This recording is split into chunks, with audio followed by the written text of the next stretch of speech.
She had 1 Oscar, 1 BAFTA, 1 Tony, 1 Emmy, 1 Grammy, and a Presidential Medal of Freedom.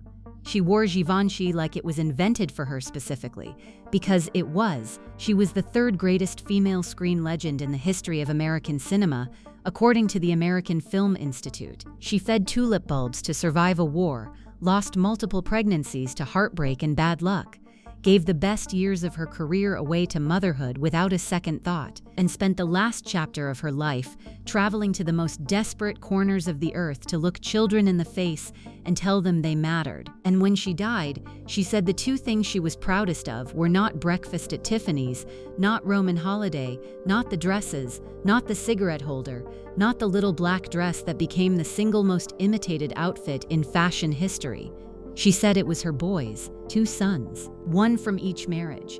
One who grew up watching his mother step back from the most famous career in Hollywood because she decided he was more important.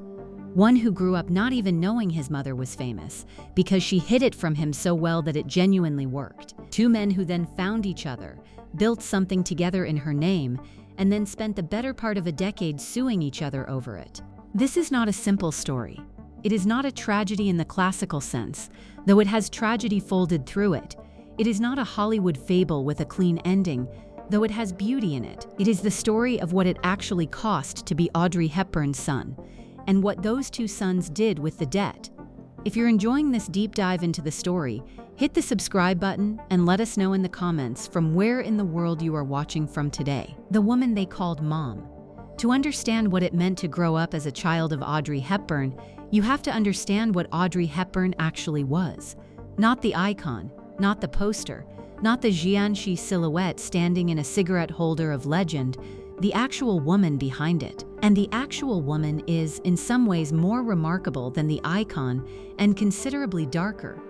Audrey Kathleen Hepburn was born on May 4, 1929 in Brussels, Belgium. Her mother was a Dutch baroness named Ella van Heemstra, a woman of formidable will and occasionally withering candor who would later describe her son-in-law with the memorable phrase, frog-faced delinquent with the spindly legs. Her father was a British banker named Joseph Victor Anthony Hepburn Ruston, and he was, by every account, the first wound in a life that collected wounds quietly and kept moving. When Audrey was 6 years old, her father left. He did not leave in a dramatic way. He did not die or disappear in a crisis. He simply walked out of the family home, leaving behind a 6-year-old girl who adored him completely and would spend the rest of her life trying to outrun the particular fear his departure installed in her. Hepburn Ferrer, her eldest son, said in a 2020 interview that she never got over the loss of her father. Not the loss to death. He was alive.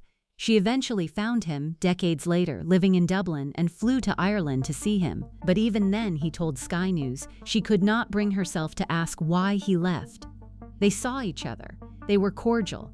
The question that had shaped her entire emotional life stayed unasked. She carried the wound quietly. That was how she did things. Then the war came. When the German occupation began in the Netherlands in 1940, Audrey was 10 years old and living in Arnhem with her mother. What followed was 5 years of occupation that left marks on her that never fully healed. The family hid. They moved between cellars and darkness. Her uncle was executed by the Nazis. One of her brothers was deported to a German labor camp. Another went into hiding. Her mother, who had initially held certain sympathies with the occupiers, a position she abandoned in horror as the reality of the regime became clear, eventually became part of the underground. And Audrey nearly starved to death. This is not a metaphor. By the end of the war, she was, in Luca Dotti's words, very close to death. She had survived on tulip bulbs and nettles and water drunk in large quantities to fill a stomach that had nothing in it. The starvation affected her health permanently. It suppressed her growth. It gave her a body that the fashion world would later call ethereal and elegant, without knowing or much caring that it was the residue of genuine famine. When the war ended and UNICEF trucks rolled into the Netherlands with food and medicine and the basic materials of survival, a teenage Audrey Hepburn was among the children who received that aid. She never forgot it. 40 years later, when UNICEF asked her to serve as a goodwill ambassador, she said yes without hesitation. She traveled to Ethiopia, to Somalia, to Bangladesh, to Vietnam, to Honduras, to the most harrowing places on earth. She saw conditions that brought her back, in some fundamental way, to those cellars in Arnhem. And she went back, again and again, until her body would not let her. But that is later. First, there was the matter of becoming Audrey Hepburn. She had wanted to be a ballerina. She trained seriously, rigorously, and with a devotion that the war had interrupted but not extinguished. When she arrived in Amsterdam after liberation, she studied with serious teachers.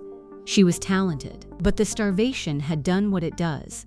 It had disrupted her development in ways that no amount of talent could entirely compensate for. She was told she did not have the physique or the stamina to become a principal dancer, so she turned to acting. The trajectory that followed was so rapid and so total that it still reads as slightly unbelievable. She was spotted in the lobby of a hotel by the French novelist Colette, who decided on the spot that she had found the only possible actress to play Gigi on Broadway. She got the part. She did Broadway. Hollywood noticed. She was cast in Roman Holiday alongside Gregory Peck, won the Academy Award for it at the age of 24, and became, within approximately 18 months of anyone knowing her name, one of the most famous women in the world. And then she met Mel Ferrer, and everything got complicated. The first marriage and the son who came from it. Mel Ferrer was 12 years older than Audrey. He was an actor, a director, a man of the theater with a certain brooding quality that read as depth and occasionally was. He had been married 3 times before. He was introduced to Audrey at a party hosted by Gregory Peck in 1953, and she later described the first meeting with characteristic gentleness. She remembered thinking he was very serious and that he did not smile.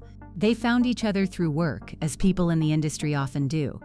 He sent her the script for a play called Ondine, a fantasy about a water nymph who falls in love with a human knight. She agreed to do it. He directed. She acted. She won the Tony Award for the performance. The same week, she had won the Oscar for Roman Holiday, making her one of the handful of performers in history to win both in the same year. It was the most decorated 7 days in the career of a 24-year-old woman, and in the middle of all of it, she and Mel Ferrer fell in love. They married on September 25, 1954, in a small chapel in Switzerland, deliberately hidden from the press. In a tiny chapel with a wedding breakfast after, Audrey described it. No photographers, no circus. She was 25 years old and very much in love and very much wanted a family of her own. What followed was the opposite of what she wanted, for several years. The miscarriages began almost immediately. The first came in March 1955.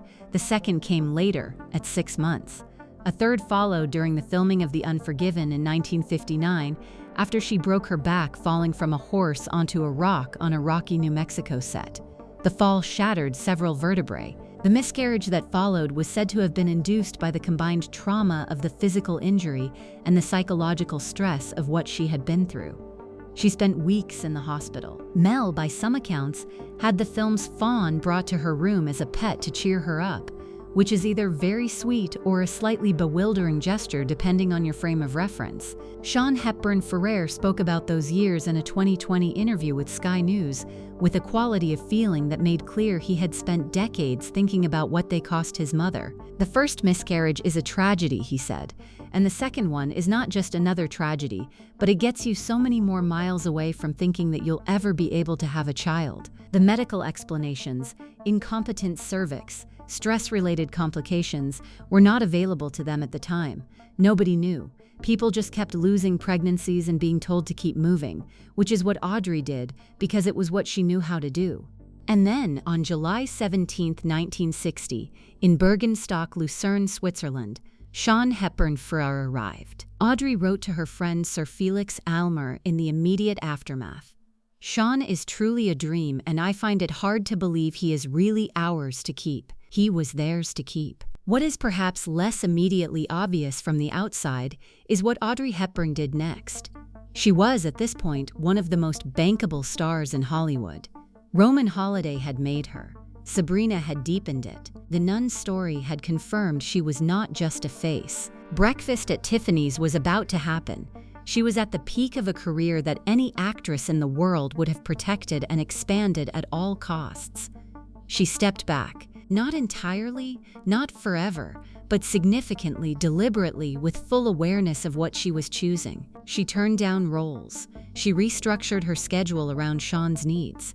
She did fewer films. She was, by every account from people who knew the family, genuinely and fully present when she was home. Her son would later describe a mother who was warm and hands-on, and physically there in ways that the publicity machine around her never quite captured. She came to school events. She made meals. She took him to the park. She was not simply an occasional glamorous visitor in her own home. Sean grew up in Europe, moving between Switzerland, Italy, and Spain as his parents' lives and projects demanded. He became fluent in 5 languages: English, French, Italian, Spanish, and Portuguese, which is the kind of detail that tells you a great deal about the kind of childhood he had. It was international, it was mobile, and it was in the way that is particular to the children of very famous people, both privileged and fundamentally strange. What was happening around the edges of that childhood, however, was less idyllic. The marriage to Mel Ferrer was not a happy one. It was complicated and in many ways unequal. Ferrer was controlling, or at least gave that impression. The press had been writing about his Svengali-like influence on Audrey for years, and she had given interviews defending him and laughing off the descriptions, which is precisely the thing someone does when they are partly aware the descriptions are accurate. Her mother, the Baroness who called him a frog-faced delinquent, never accepted him. The fact that he had been married 3 times before was not reassuring to anyone who loved Audrey. There were affairs on both sides. Audrey was rumored to have become romantically involved with Robert Anderson, the screenwriter on The Nun's Story, as she was navigating rumors of Ferrer's own infidelities. She later had what was described as a deep emotional connection with her Two for the Road co-star Albert Finney, a film that director Stanley Donen said was the period in which he had seen her freer and happier than at any other point in their working relationship, which is a significant thing for a director to observe about a woman filming on the brink of her own divorce. Ferrer and Hepburn separated in 1967 and divorced in 1968. Sean was 7 years old. He would later say that his parents had never argued in front of him, which is a detail that sounds kind and considerate on the surface and slightly heartbreaking just underneath, because it means a child growing up knowing something was wrong without quite being able to name it. Mel Ferrer went on to marry and live his own life. He died in 2008 at the age of 90. Audrey, by her son's account, spoke to her ex-husband only twice in the remainder of her life after the divorce, which is not unusual for divorced people, but is perhaps somewhat unusual for people who share a child. Sean Hepburn Ferrer would go on to build a life that straddled the world his mother had inhabited and the world beyond it. He worked in film, in development, production, and marketing. He directed a documentary in 2001. He produced. He built a career in the industry without quite being swallowed by it. He married 3 times. First to Layla Flanagan, with whom he had his daughter Emma, born in 1994, the year after Audrey died. Then to Giovanna Ferrer, with whom he had sons Gregorio and Santiago, and then to Karen Ferrer, whom he married later and is still with.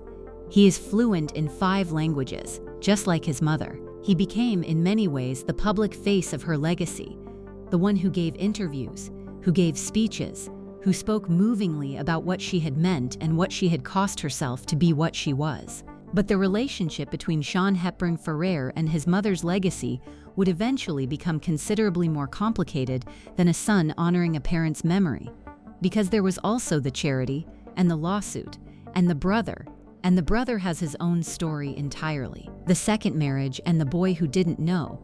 Audrey met Andrea Dotti in the summer of 1968, approximately 1 year after separating from Mel Ferrer, on a Mediterranean cruise. He was Italian. He was a psychiatrist. He was 9 years younger than her, handsome, warm, and apparently utterly charming in the way that certain Italian men can be when they are trying. She had just ended a 14-year marriage. She was 39 years old. She was tired and bruised and ready, or so she thought, for something genuinely different. They married on January 18, 1969, in a simple civil ceremony in Morges, Switzerland. Audrey later said she believed she would have more children and possibly stop working entirely. She wanted the domestic life she had always wanted. She moved to Rome, where Dotti lived and practiced medicine. She made herself into something approximating a Roman housewife, which, given that she was Audrey Hepburn, was a somewhat extraordinary thing to attempt. 6 months into the marriage, she was pregnant. She rested carefully. She was cautious in ways she had not always been before. She painted during the months of enforced stillness. On February 8, 1970, Luca Andrea Dotti was born by cesarean section in Lausanne, Switzerland. He was healthy. Audrey was, by all accounts, overwhelmed with a quiet kind of gratitude. What Luca Dotti did not know, for a significant portion of his childhood, was that his mother was famous. This sounds implausible. It is, in fact, one of the more remarkable achievements of Audrey Hepburn's life, and she pulled it off with the same elegant determination she brought to everything else. She kept him away from the industry. She did not bring him to premieres or press events or anywhere the cameras gathered. She was, at home in Rome, simply his mother. She picked him up from school herself. She cooked, she was present. She created, in the middle of a city she was not from, a domestic universe that felt genuinely ordinary to the small person growing up inside it. Luca Dotti described this years later with a mixture of humor and genuine emotion. "To me, my mother was Audrey Dotti," he told People. "I never realized she was Audrey Hepburn. I didn't know she was a movie star. She always looked at my father like he was the center of attention. She was a simple country girl." He found out the truth while watching television. The film was Love in the Afternoon, a 1957 Billy Wilder comedy in which his mother kissed Gary Cooper. He was watching it at home. He looked at the screen, he looked at his mother, he looked at the screen again, and something clicked into place that had apparently not been in place before. She was a simple country girl, he had said. She had convinced her own child of this, which means she had, in some fundamental way, convinced herself of it too, or at least performed it so completely that the performance became real within those walls. What was happening on the other side of those walls was considerably less simple. Andrea Dotti was, by the evidence available, an enthusiastically and publicly unfaithful husband. The documentary Audrey, made in 2020, includes research suggesting that he was photographed with approximately 200 different women during the course of the marriage. The family's own maid eventually told Audrey that Dotti would bring women home while she was traveling. Hepburn had had her suspicions. The maid confirmed them. This was, by most reckonings, not the domestic paradise Audrey had moved to Rome to find. She stayed for 13 years. She stayed in large measure for Luca. She had watched the impact of her divorce from Mel Ferrer on Sean, and she was not prepared to do that to another child if there was any way to avoid it. She also, by some accounts, had a genuine affection for Dotti that could not simply be switched off because he had behaved badly, which is one of the less convenient truths about love. She had one more miscarriage during the Dotti years, in 1974, her last. The marriage ended in 1982. Luca was 12 years old. Sean later described Andrea Dotti as a fantastic stepfather in his better moments. Fun, engaged, genuinely present with both boys when he was present at all. But the infidelities had corroded the marriage beyond repair.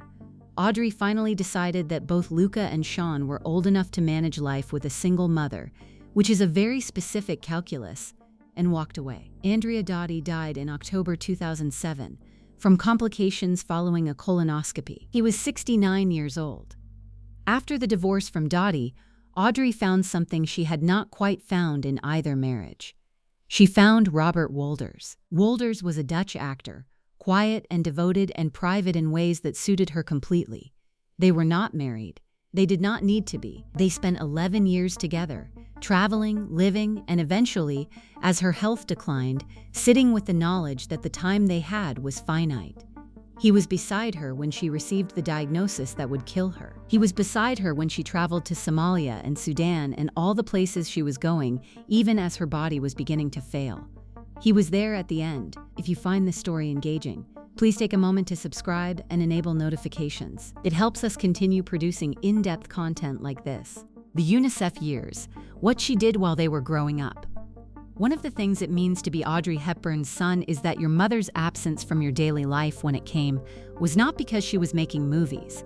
It was because she was in Ethiopia watching children die of famine, or in Sudan documenting a refugee crisis, or in Vietnam talking to children in hospitals, or in Honduras looking at conditions in villages so remote and so desperate that most famous people would have read the briefing document and sent a check instead. She had become a UNICEF Goodwill ambassador in 1988.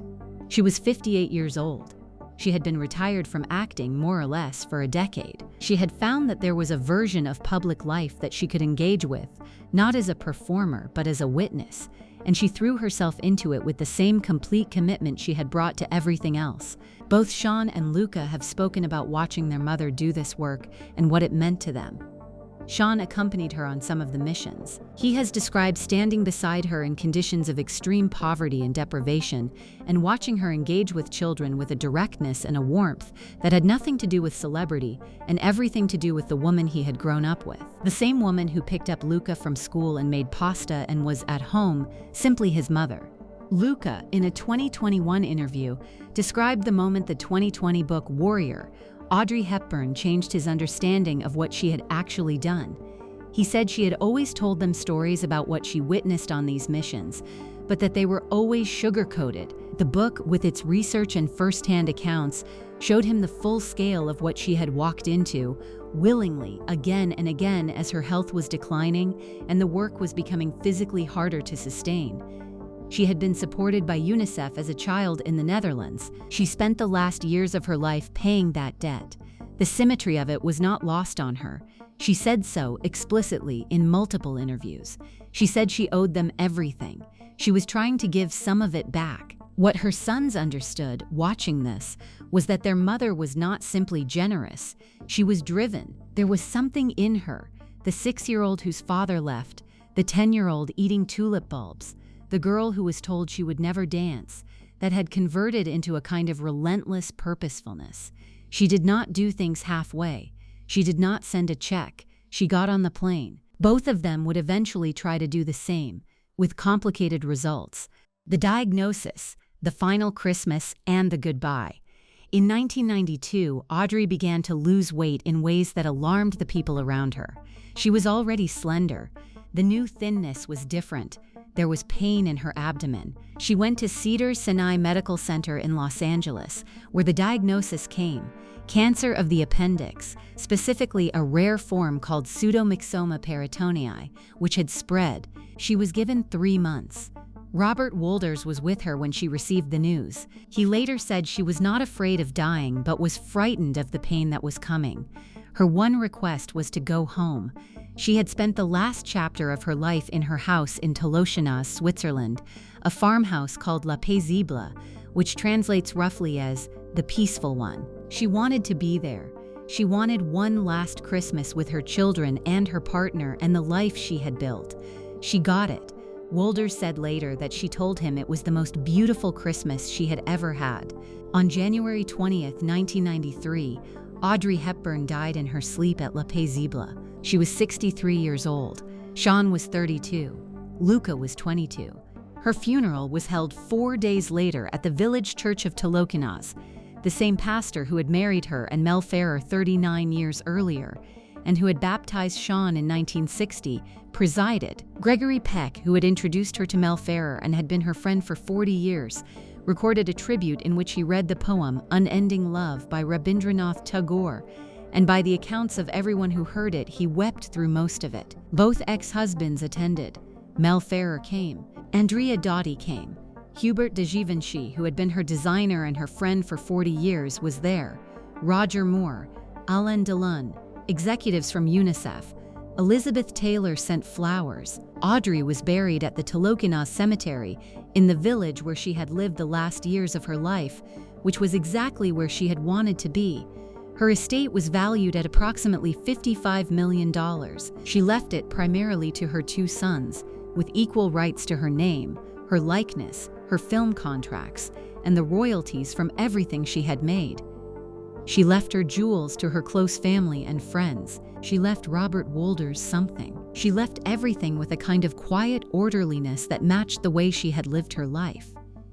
And then her 2 sons, who had both loved her and both lost her, had to figure out what to do with what she left behind.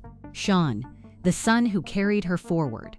Sean Hepburn Ferrer was 32 years old when his mother died, and he responded with what can only be described as urgency.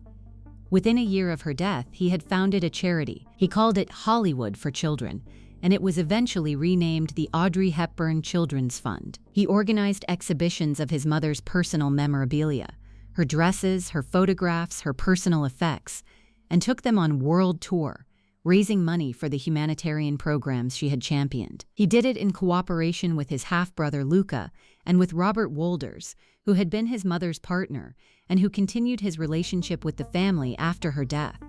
It was a natural thing to do. It was also, if you look at it a certain way, the thing that a person does when they are not entirely sure what else to do with grief. You make something. You create a structure around the loss. You give people a way to come and see what she was, and in the looking, you feel like she is slightly less gone. Sean served as chairman of the fund for years. He did speaking engagements. He wrote a biography of his mother published in 2003, Audrey Hepburn, An Elegant Spirit, which drew on personal letters and family photographs and his own memories of the woman she had been at home. It is a loving book, careful in its reverence. He described her as a wonderful package of imperfections, which is perhaps the most honest and most generous way anyone has described a parent who has been turned into an icon. He also had a career. He produced. He worked on documentaries. He was present in the industry without being consumed by it, which is a balance his mother would have recognized and approved of. He had 3 children. Emma, his daughter by his first wife, Leila Flanagan, was born in 1994, the year after Audrey died. She grew up looking so much like her grandmother that photographs of the two of them, placed side by side, make people stop and look again. Emma became a model. She worked with Givenchy, Tiffany's, Dior. She appeared on the cover of Harper's Bazaar. She became a UNICEF ambassador herself, the same role her grandmother had held, which is a form of inheritance that has nothing to do with money. She helped produce the 2020 documentary Audrey, directed by Helena Cohn, which brought her grandmother's voice and life to a new generation. Sean's sons, Gregorio and Santiago, born in his second marriage, have lived quieter lives. His third marriage, to Karen Ferrer, brought 2 stepchildren into the family as well. He is, by various accounts, a man who has built something real and lasting from the raw material of an extraordinary inheritance and an equally extraordinary loss. But the question of who controlled that inheritance, literally, legally, financially, eventually became very complicated indeed. Luca, the boy who didn't know, and what he did when he found out. Luca Dotti grew up in Rome believing his mother was a simple country girl from the Netherlands who made pasta really well and always picked him up from school. He found out the truth from a television. He processed it with the particular flexibility of a child who trusts his mother completely, which is to say he absorbed the new information into the existing framework of who she was, rather than replacing it. She was still his mother. She was also apparently a famous actress. These 2 facts coexisted. He was 12 when his parents divorced, 22 when she died, and for the years between those 2 events, he had watched a woman who was visibly declining in health continue to get on planes to places most people would not voluntarily visit, to do work that was clearly costing her something physically because she felt it was necessary. In his 2021 interview, Lucas spoke about the moment he understood the full scale of what she had done during those UNICEF years. He said that he had always known the surface, the missions, the visits, the headlines, but he had not understood, until reading a later biography that stripped away the sugarcoating, what she had actually witnessed and what it had taken out of her. He said that reading it changed how he saw her, that he fell in love with her again, in a different way, when he understood the cost. He became a graphic designer. He settled in Rome, the city he had grown up in, with his wife Domitilla Bertucci, also a graphic designer and illustrator, and their daughters. He is, by all accounts, genuinely private. He does not appear on red carpets. He does not seek attention. He gives occasional interviews about his mother, thoughtfully and with care, but he does not make himself available to the press in the way that a person angling for a public profile would. He wrote books, not about himself, about her. Audrey in Rome, published in 2013, documented the city she had made her home and the parts of herself she had found there. Audrey at Home, published in 2015, was something more intimate still, a memoir organized around her cooking, her recipes, her domestic life as his mother had actually lived it. The woman who made pasta and picked him up from school and looked at his father like he was the center of attention, the simple country girl. He gave the public the private Audrey, the one behind the icon, and in doing so gave something away about himself too, about how he had experienced her, about what he held most dear from those years. He eventually became chairman of the Audrey Hepburn Children's Fund, taking over from Sean in 2012. He has spoken about the work with the particular combination of practicality and genuine belief that suggests the motivation is real, rather than performative. He does not want his mother to be remembered as an image. He wants her to be remembered for what she actually did, and what she actually did was, he has argued, more important than any of the films. He and his daughters remain largely out of the public eye. His children are photographed occasionally, shared on Instagram on rare occasions. They live, as far as anyone can tell, like people who know they have an extraordinary grandmother, and have decided that the best way to honor her is to live well and quietly and not make it about the cameras. Which is, when you think about it, exactly what Audrey would have wanted. The feud, when two sons go to court over their mother. Here is where the story becomes considerably less tidy. In 2013, approximately 20 years after Audrey Hepburn died, things between Sean and Luca began to deteriorate over the charity they had founded together. The details are complex and not entirely flattering to anyone involved, which is to say they are very human. Sean, who had originally founded the charity and had served as its chairman for years before handing the role to Luca, began to dispute how the fund was using his mother's image. He wanted the charity to either pay licensing fees for the use of Audrey's name and likeness, or to donate a portion of its proceeds to a charity of his choosing. He wanted, in other words, some control over how her image was being deployed. He took over the fund's website and email accounts at some point during this dispute, without the agreement of the charity's board. The charity, now under Luca's chairmanship, responded by suing Sean. The lawsuit alleged that he was interfering with the charity's fundraising operations and that his actions could cause the fund to dissolve if it could not meet its obligations. Sean responded by suing the charity itself, this time for trademark infringement, claiming the fund no longer had the right to use Audrey's name or likeness without his consent. There was a period in which two brothers were suing each other and a charity in various configurations over the name and face of their dead mother. A woman who had spent the last years of her life in war zones and famine zones trying to help other people's children. The courts eventually sided, in significant ways, with Sean. In 2019, a judge ruled that the charity could not utilize Audrey Hepburn's image without the consent of both sons, since both sons had equal rights to her estate and Sean was withholding consent. This created a significant operational problem for the fund. It was, by 2017, already resolved enough that the brothers had signed an agreement detailing which of their mother's personal belongings would go to each of them, finally settling what had apparently been left ambiguous in Audrey's will. The agreement ended the active legal hostilities, at least publicly. Whether it ended the underlying tension between the two men is something only they know. What is striking, looking at this dispute, is how human it is. Two people who loved the same woman and disagreed, eventually and profoundly, about who should control how she is remembered. These are not villains. These are sons. Sons who lost their mother young, Luca was 22, and who have spent the subsequent decades trying to figure out what loyalty to her actually requires.